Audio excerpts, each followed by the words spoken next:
Good morning and welcome to the new edition of Dr. Lamba's Awakening Call. Last week, in 72 hours, three incidents took place. Horrific, brutal, unwanted,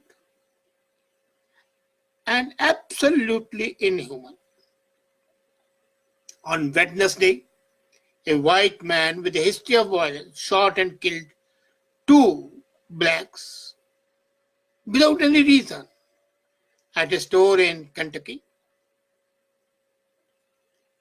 because he failed to enter into a black church where he would have been able to kill more people. So he was angry that he could not kill more people. So he went to a store, killed two people. On Friday, two persons again were involved. One is still not available. But at the same time, something worse happened. 14 letter bombs were sent, two to the former presidents and other to the leaders. And all those were sent to the Democrats and the minorities with hate-filled messages online. Luckily, nobody was killed. Saturday morning, a man shouting anti-Semitic abuses entered a Pittsburgh synagogue and killed 11 people attending religious service. Horrible. These three incidents in just 72 hours, I show one thing, and that is hate. And one thing more was common, the least common denominator, that all the three incidents were perpetrated by a white male.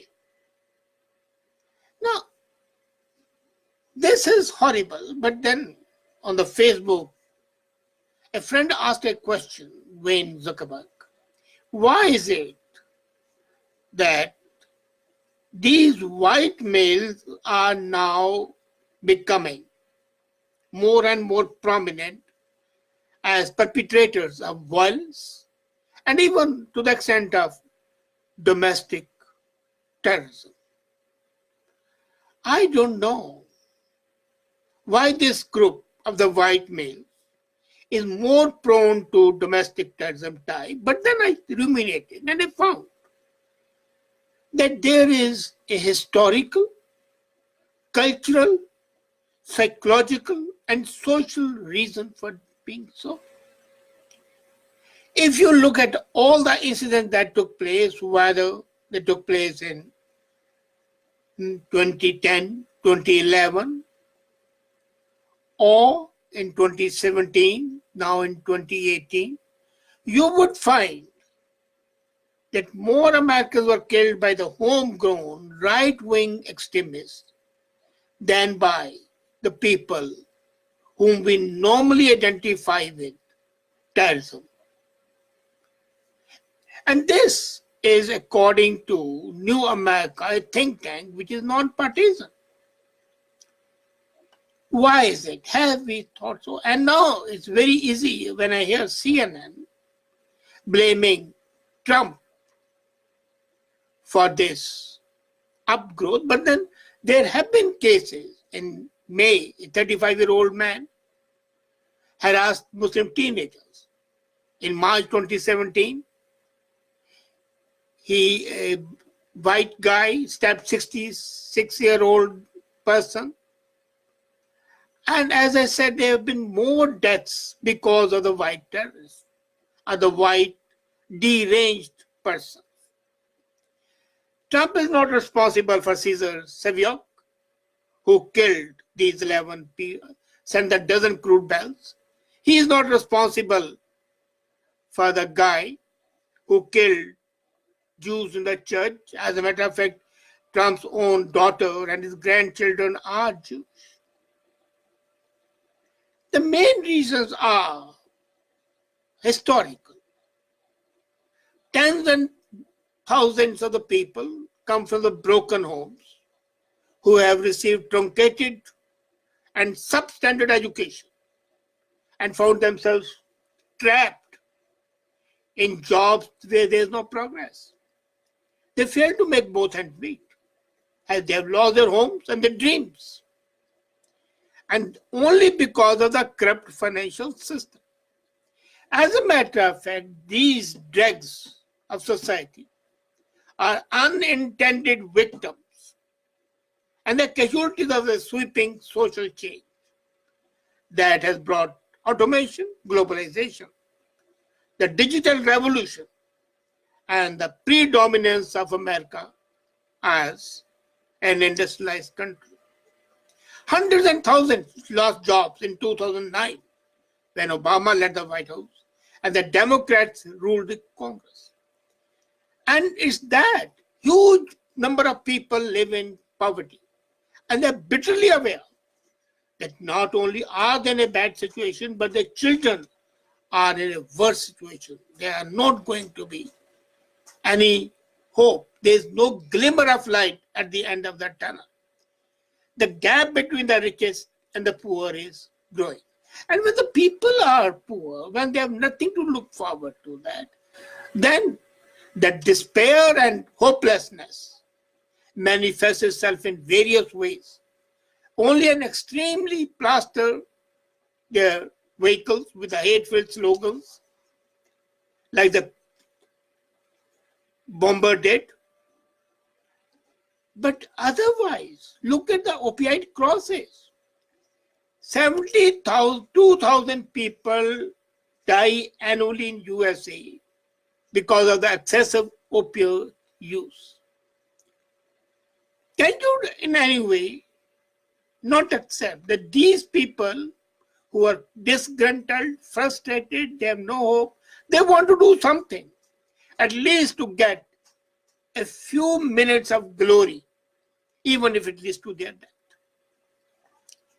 So when Wayne asked me the question on the Facebook, why the white male is becoming more and more a representative of the domestic terrorism, my response would be it's a combination of efforts, as I said earlier, historical, cultural, social, psychological. The first and most important is unemployment. There are absolutely, as I said, millions of people who were unemployed. And now when the employment opportunities are there, they are unemployable. 56-year-old, the parents throw him out. And now look at 56-year-old, he's living with a mom, drug addicted. So first is this unemployment, which is based on lack of family life. And then they are isolated. And then the only hope is drugs. So this is the major reason. Then, coupled with that, a sense of entitlement. These people who pride themselves on their white culture are the remnants of that society which at one time dreamt of ruling the world. They have not ruled. Their ancestors have not ruled. But being white, they have a feeling of entitlement that they are better human beings than others are. And since they are better, the others, browns or blacks, or the spokesmen and the sympathizers of the browns and blacks are a fit target. This is basically the old colonial heritage, which in their subconscious mind takes the shape of a white terrorist. Then there is a sense of ennui, tiredness. They have nothing else to do. So since they have nothing else to do, why not kill people? And then for days together, the media will talk about them. And they will definitely demonize these killers. But that demonization looks to these people glorification. They have a very inverted attitude when the people are condemning them, they think that condemnation is a sort of envy. Those people are envious of them. So first is the lack of the family. And look at the broken families in USA. There's no family support. There's no family support. Result, there's drug addiction, there's unemployment, there's isolation, there's loneliness. Coupled with that, the sense of entitlement. And then, the worst thing, they have nothing else to do. Now comes the major issue. And that is this sense of entitlement, this sense of belonging to a race which is meant to rule, is in fact born out of their inferiority complex. These people still today have that feeling of white man's burden, that is their job to ensure what? Ensure that the browns and the blacks and their sympathizers are kept in thrall, are kept at their places. They understand their position, their situation, their station in life. So all these factors combine to make these white males, freaks as they are. Now what does the freak do? And then, all the politicians, directly and indirectly, support that system. When day in and day out, CNN shouts at the top of its voice, Washington Post and New York Times, the headlines are that Trump is raging against the caravan of the people who are coming, and Trump says they are invaders, which I discussed last time, that they are not refugees, they are invaders. Refugees don't come in group of 7,000 with a flag of their own country, and especially when they have other places to go. So that, in fact, adds fuel to the fire. And the result is they want to earn their 2 minutes or 2 days popularity, you can call it, or notoriety, you can call it, or fame, or infame, whatever you want to call it. But for them, they are heroes for those 2 days. And then they consider themselves to the saviors of the white nation, even when they are given the lethal injection and they die. They feel that they have achieved something, not for themselves because they have failed in life, but for the future of the white race.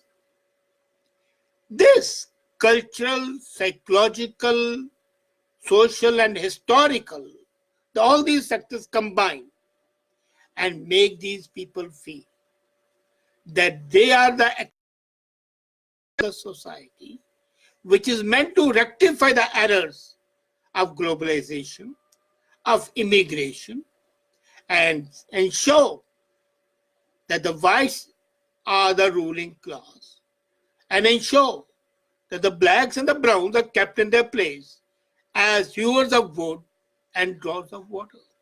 When they find that the blacks and the browns are coming up and they are holding much better positions while they are unemployed, they have happy families while they have no family life, they are educated while they are uneducated, that, balance sheet makes them feel inferior, and that inferiority complex makes them take up arms. It's not the availability of guns, it's an attitude and a mindset that is diseased, and no action is being taken on that. For that, I hold media and the politicians of all colors, whether they're Democrat or Republicans, responsible. I hold the community leaders responsible, because always the attention is on the other things rather than the real thing. The real thing is that these are you have no family life. There's no support system. Welfare does not replace father, mother, siblings. Let's be very clear. And as a matter of fact, welfare produces prostitutes and drug addicts, nothing else, as I've discussed many times. And that is why you would find more drug addicts in USA or in Canada, because of excessive welfare, and not only welfare, but indiscriminate welfare. Anybody who cannot work or who doesn't want to work gets the welfare. No. Those people have developed, when they're on welfare, they have nothing else to do. And then they take drugs. There's no family life, so drugs come in. And when they take drugs, they are in the other world. And then they see a person of the black or the brown race flashing by in a great car, having happy, smiling children around him. They cannot tolerate it. And the mind explodes, resulting in the explosion of bombs, fires, the rifle fire, the assault rifle fire. And the result is mayhem, bloodshed, murder. It's not only the punishment which is important, which is, I don't deny that it's important, but it is making people aware that the sense of entitlement which has been foisted on them for the centuries is a thing of the past. People have to be made aware that family life is important. People have to be made aware that welfare is a prime contributing cause. And that's, as long as these things are there, white trash terrorism would continue. There's nothing wrong with the white race. There's nothing wrong with any race. It is some demented people who, because of the various reasons that I have discussed, are responsible for the hatred, for the venom, and for the poison in the society. Hope the political leaders and the governments that be listen and take corrective steps. Thank you.